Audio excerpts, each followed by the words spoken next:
हाँ बच्चों, कल हम देखे थे अपकृत्य विधि क्या है। इसके बारे में आप लोगों को अगर डाउट होगा तो आप लोग क्लास के अंत में पूछ सकते हैं।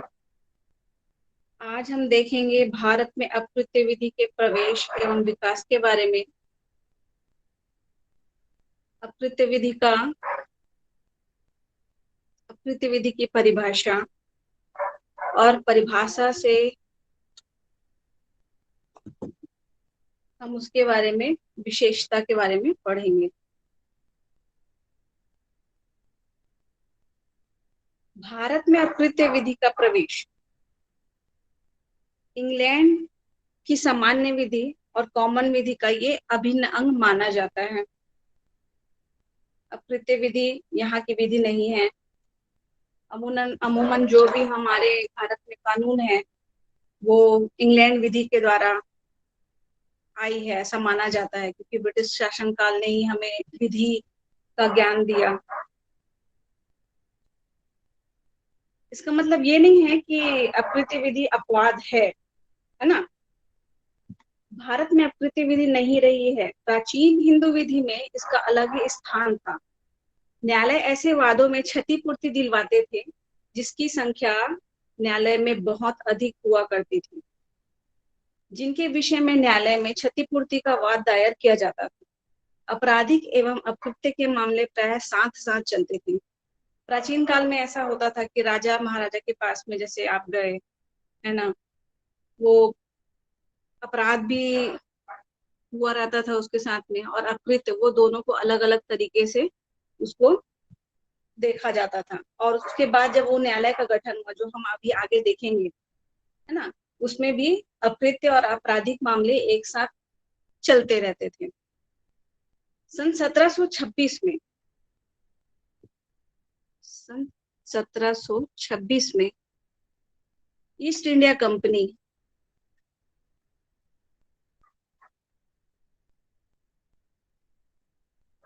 ने बंबई, कलकत्ता तथा मद्रास में रॉयल चार्टर के अंतर्गत मेयर कोर्ट नामक न्यायालय की स्थापना की थी, जो आगे चलकर इन न्यायालयों के स्थान पर पहले सुप्रीम कोर्ट बना और फिर हाई कोर्ट की स्थापना की गई।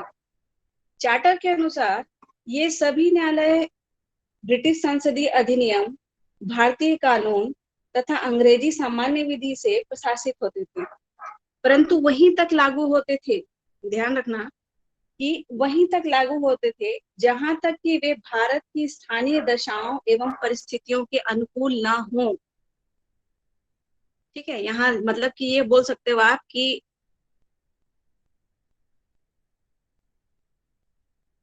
अंग्रेज ने उन विधियों को ही लागू किया जिससे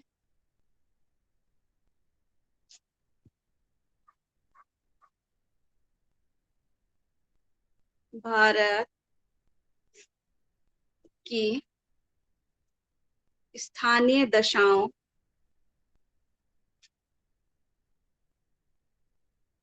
एवं प्रतिकूल असर न डालता हूं। यदि किसी विषय पर अधिनियम विधि नहीं हुआ करती थी तो वहां न्याय, साम्य तथा शुद्ध अंतःकरण के सिद्धांतों का प्रयोग किया जाता था। अंतःकरण, शुद्ध अंतःकरण, ये एक ऐसा शब्द है, इसका अर्थ आप हम सामान्य अर्थ में ये बोल सकते हैं कि जो न्यायालय में जो न्यायाधीश रहते हैं,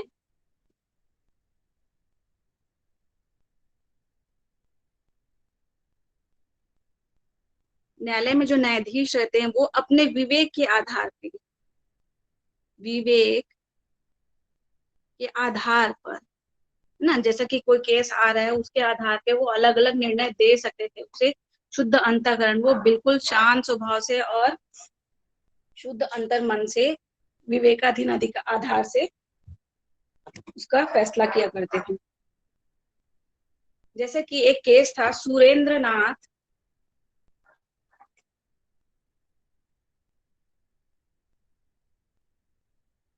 सुरेंद्र नाथ बनाम डिस्ट्रिक्ट बोर्ड नादिया। ठीक है, ये केस सुना है क्या आप लोगों ने? KIR 1942। इस केस में क्या होता है, इस केस को बाद में डिटेल करेंगे, अभी तो इसके बारे में ये जान लीजिए कि इसमें न्यायमूर्ति जो मुखर्जी थे जिन्होंने इसका फैसला किया, उन्होंने क्या कहा था। न्यायमूर्ति मुखर्जी ने स्पष्ट रूप से ये कहा था कि अपकृत्य के संबंध में परिनियमित विधि न होने के कारण साम्य के अनुकूल भारत में इंग्लैंड के सामान्य कानूनों को न्याय एवं साम्य के अनुरूप होने के कारण ग्रहण कर लिया गया है। यानी कि उस समय कोई इसके लिए कोई विधि नहीं थी, है ना, कोई नियमित विधि नहीं थी, और इंग्लैंड द्वारा जो प्रचलित विधि थी उसी के द्वारा उसको साम्य के रूप में उसमें न्यायालय में स्वीकार कर लिया गया था, है ना। पर कहाँ तक किया गया था, किंतु जहां तक इंग्लैंड के सामान्य विधि भारत की स्थानीय परिस्थितियों एवं दशाओं के लिए समुचित न थी, वहां उसे नहीं अपनाया जा सकता। जहां तक कि भारत को फायदा होगा या जहां तक वो लागू कर सकते थे, वहां तक उन्होंने अपने भारत में उसको लागू किया। ठीक, ठीक है, मतलब परिस्थितियों के अनुकूल ना हो। और एक दूसरा केस था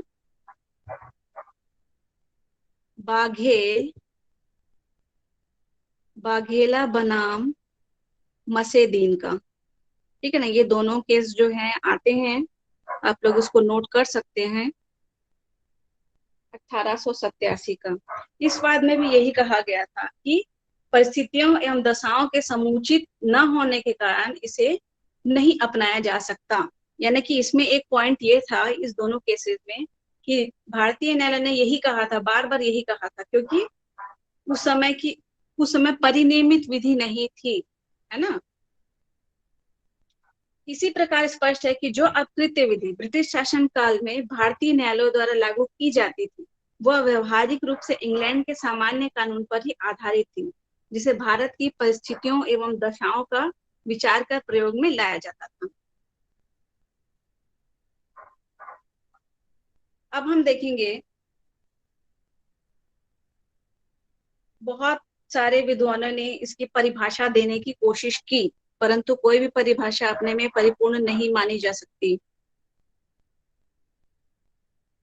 अनेक विधिवेत्ता आते रहते हैं, परिभाषाएं देते रहते हैं, परंतु कुछ ना कुछ कमियां निकल जाती हैं।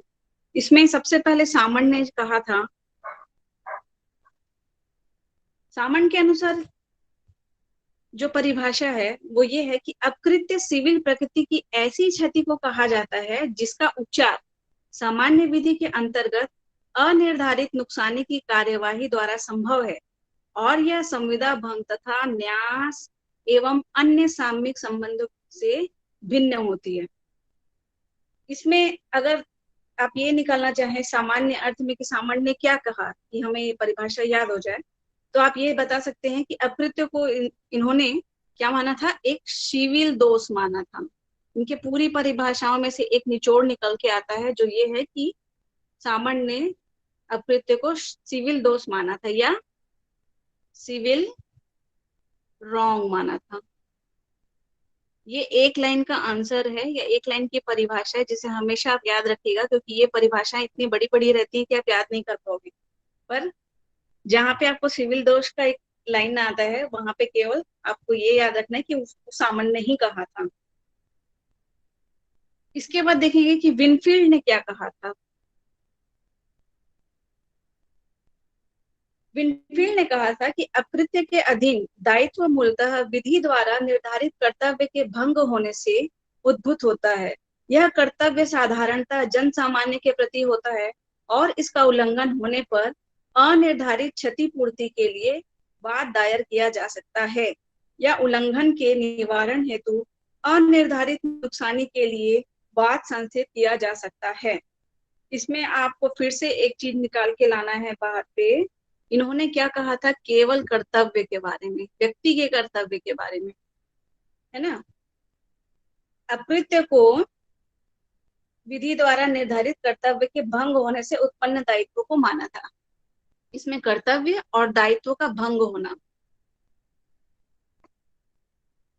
का भंग होना इनके परिभाषा में मेन चीज होता है।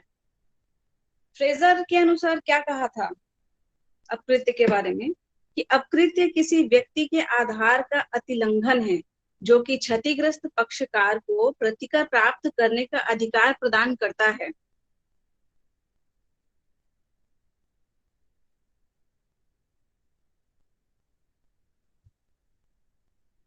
और इनका अगर सरल अर्थ में ये निकाला जाए तो उन्होंने एक लाइन में ये कहा था कि व्यक्ति के अधिकार का अतिलंघन माना है क्या चीज को, अकृत्य विधि को। सामान्य अर्थ में समझने के लिए बताया जा रहा है, परिभाषा तो आप पुस्तक से देख के भी पढ़ सकते हैं, किंतु ये आपके विचार और दिमाग में रखने के लिए सरल अर्थ में लिखा जा रहा है।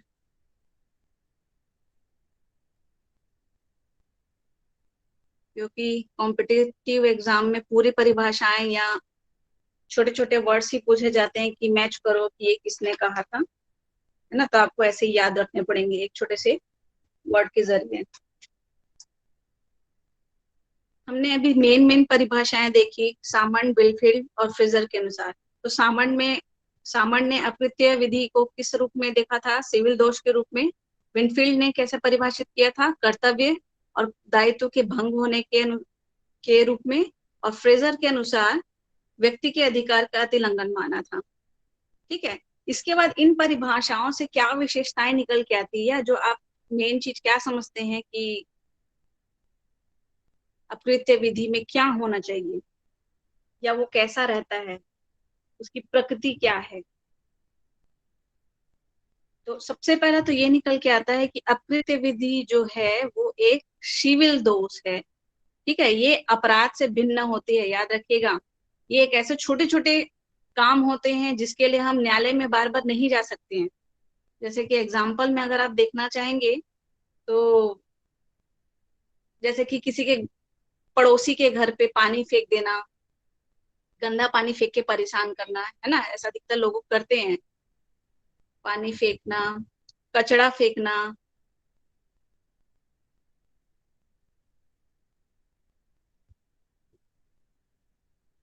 और धुआं जला के परेशान करना। घर आप जला तो अपने घर में रहे हो, परंतु धुआं बाजू वाले के घर पे जा रहा है तो वो आपको बोलेगा जरूर, है ना। ठीक है, तो ये जो छोटे छोटे एग्जाम्पल्स हैं इनके लिए आप बार बार न्यायालय नहीं जा सकते हैं, क्योंकि न्यायालय इन छोटी छोटी बातों को ज्यादा ध्यान नहीं देता है। परंतु जहां पे ये आपके अधिकारों का हनन करता है, अधिकार का हनन करता है, कौन से अधिकार का, आपको क्या क्या चाहिए, स्वस्थ हवा चाहिए, स्वस्थ पानी चाहिए, है ना। तो ये सब का ये अगर हनन करता है तो आप न्यायालय के पास में जा सकते हैं।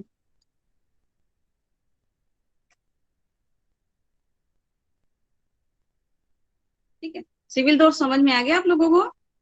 सिविल दोष अपराध से भिन्न होता है। ठीक है, अपराध के लिए क्या होता है, एक छोटा सा इसका अंतर समझ लीजिए आप, कि सिविल दोष में अगर कुछ ये अकृत्य विधि के अंतर्गत आता है, और ये आता है आपका अपराध विधि, जो अलग से आप पढ़ते हैं ना, ये वो है। इसके लिए अगर अकृत्य विधि का होता है तो इसके लिए नुकसानी क्या होता है, सजा नहीं होती है, सजा के बदले क्या होता है, क्षतिपूर्ति दिया जाता है। ये कभी भी दंड से नहीं दिया जाता है, ये याद रखिए कि सबसे बड़ा अंतर है अपराध और सिविल दोष में, है ना।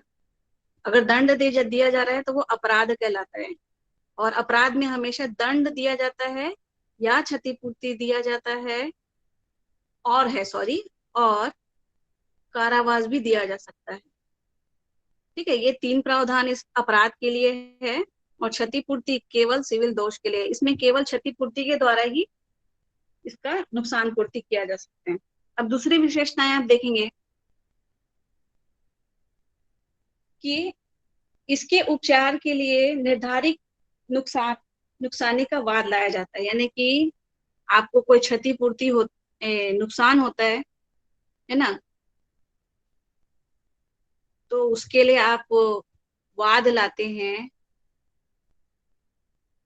तो क्षतिपूर्ति, जैसे मैंने अभी आपको बताया था कि क्षतिपूर्ति द्वारा ही किया जाता है। तो ये इसका प्लस पॉइंट या मेन पॉइंट कहा जा सकता है। ठीक है। तीसरा ये है कि संविदा भंग, न्यास भंग एवं सामयिक दायित्वों से भिन्न है। संविदा भंग आपने पढ़ चुका होगा कॉन्ट्रैक्ट वगैरह में, संविदा भंग क्या होता है, न्यास भंग क्या होता है ना, इसको समझाने की तो जरूरत है नहीं। और सामयिक दायित्व से भिन्न होता है, अलग होता है। ठीक है। चौथा है कि ये कैसे उत्पन्न होता है, कर्तव्य भंग से ही होता है। पिछले क्लास में आपको ये बताया गया था कि अप्रीति विधि क्या है, अपने कर्तव्यों का पालन करना, साथ में दूसरे के कर्तव्यों का आपको सम्मान करना है, उनको सुरक्षित करना है ना। ऐसा नहीं है कि आप अपने कर्तव्य का पालन कर रहे हो और दूसरे का हनन कर रहे हो। तो ऐसे में क्या हो जाता है कि सामने वाले का हनन हो जाता है या वो भंग हो जाता है, तो वो जैसा होता है कर्तव्य भंग होता है, उसी से अप्रीति विधि का दायित्व निर्धारित हो जाता है।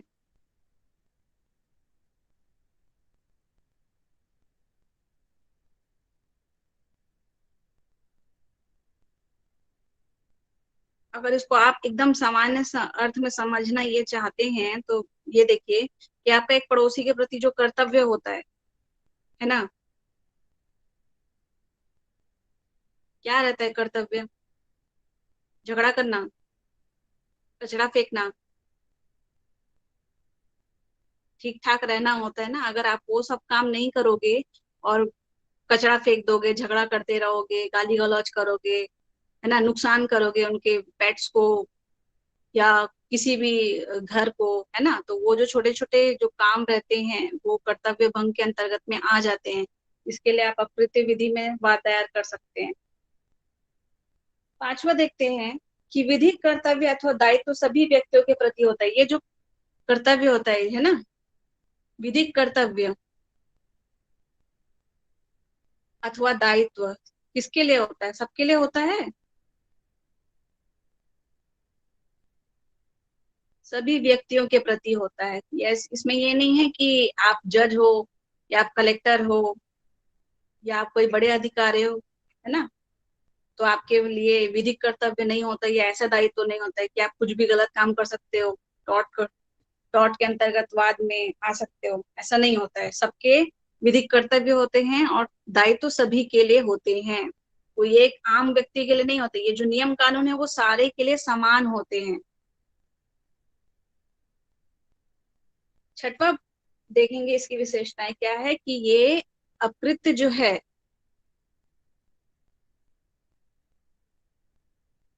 अपराध से भिन्न है। ठीक है, दोनों भिन्न भिन्न है। मैंने आपको अभी थोड़ी देर पहले ही अंतर समझाया था कि अपराध और अकृत्य में छोटा सा जो अंतर है वो क्या है। वो इसी के कारण ही भिन्नता मिली है उसे। सातवां में ये देखेंगे कि अकृत्य पूर्ण दायित्व तो समाज के सभी व्यक्ति के विरुद्ध होता है, अतः समाज का प्रत्येक व्यक्ति अकृत्य न करने के लिए बाध्य है। यह एक लोकलक्षी राइट इन रेम, ये आपने शब्द बार बार सुना होगा, जिसे आप अभी इस अकृत्य विधि में डिटेल पढ़ेंगे। ये याद रखिएगा, ये आईएमपी है, ये हर क्वेश्चंस में आते हैं कि राइट इन रेम क्या होता है, लोकलक्षी। इसको आगे हम समझाएंगे। अभी आप केवल ये समझे कि लोकलक्षी।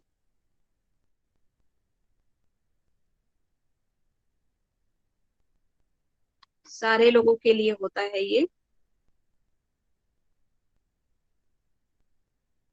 संपूर्ण व्यक्ति के लिए।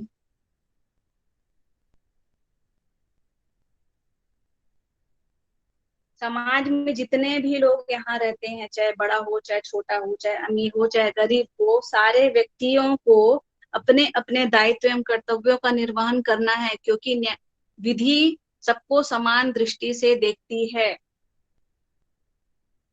ना। समाज का प्रत्येक व्यक्ति कर्तव्य करने के लिए बाध्य है, यानी कि सभी व्यक्ति को अपने अपने कर्तव्यों का पालन करना है, साथ में दूसरे व्यक्ति का के कर्तव्यों का सम्मान भी करना है, एक दूसरे के कर्तव्यों का सम्मान भी करना है। ठीक है, ये एक लोकलक्षी अधिकार है, इसे बाद में हम डिटेल में पढ़ेंगे, है ना, लोकलक्षी को। ये अभी आपको समझ में नहीं आएगा क्योंकि आपके लिए पहला नया सब्जेक्ट है टॉट। अभी तो आपको समझ में ही नहीं आ रहा होगा कि मैं आपको क्या पढ़ा रही हूँ। अभी आप आगे जैसे जैसे एग्जाम्पल देखेंगे, केसेस देखेंगे, तो उसमें आपको क्लियर होते जाएगा कि टॉट क्या है ना। अब 8वां देखते हैं इसका। अकृत्य में सदैव अनिर्धारित क्षतिपूर्ति ही मांगी जाती है। इसमें मैंने आपको पिछले समय जस्ट थोड़ी देर पहले ही बताया था कि इसमें केवल और केवल नुकसानी के लिए क्षतिपूर्ति ही मांगी जाती है। क्षतिपूर्ति कैसी हो सकती है ना, क्षतिपूर्ति अनिर्धारित ही होती है। आप ये नहीं बता सकते कि मुझे कितना नुकसान हुआ है ना। जैसे कि आपने मानहानि वाला एक केस देखा था पिछले, उसमें ये नहीं बता सकते कि उसको कितना नुकसान पहुंचा है ना, तो वो एक अनिर्धारित क्षति होती है। ठीक ठीक है, तो उसके लिए केवल अनिर्धारित क्षतिपूर्ति का ही वाद बनता है। और 9वां है जो, ये अकृत्य का उपचार दीवानी न्यायालय में क्षतिपूर्ति के लिए दायर करके प्राप्त किया जाता है। इसके लिए आप ना सिविल कोर्ट में ही, है ना, सिविल कोर्ट में ही जा सकते हो।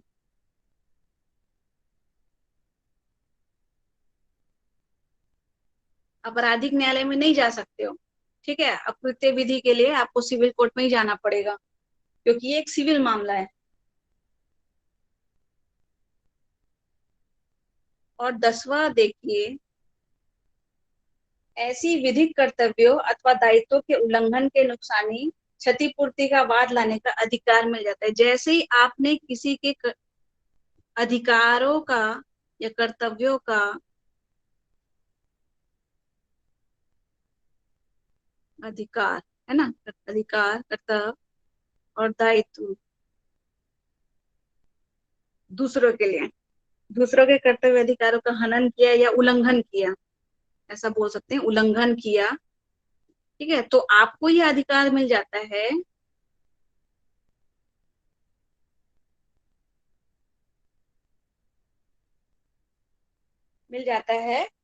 काहे का, नुकसानी प्राप्त करने का या क्षतिपूर्ति प्राप्त करने का। अभी तो आप सामान्यतः ये समझ लीजिए कि ना, जो ये टॉर्ट है वो आपके जीवन में हमेशा होते ही रहता है, पर आप उसमें कभी ध्यान नहीं देते, है ना। हर चीज को आप ये सोचते हैं कि चलो रहने दो यार, टाल दो यार, क्या करेंगे यार, छोड़ दो, है ना। ये छोटे छोटे ही अपराध है, समझ जाइए। अपराध नहीं बोल सकते हो, पर अपराध श्रेणी में आ सकते हैं। कुछ कुछ ऐसे हैं जो अपराध की श्रेणी में आ जाते हैं, परंतु इसे अकृत्य विधि के अंतर्गत में रखा जाता है। तो आगे हम उदाहरण के माध्यम से समझेंगे। अब आपको जो भी प्रॉब्लम है वो आप पूछ सकते हैं।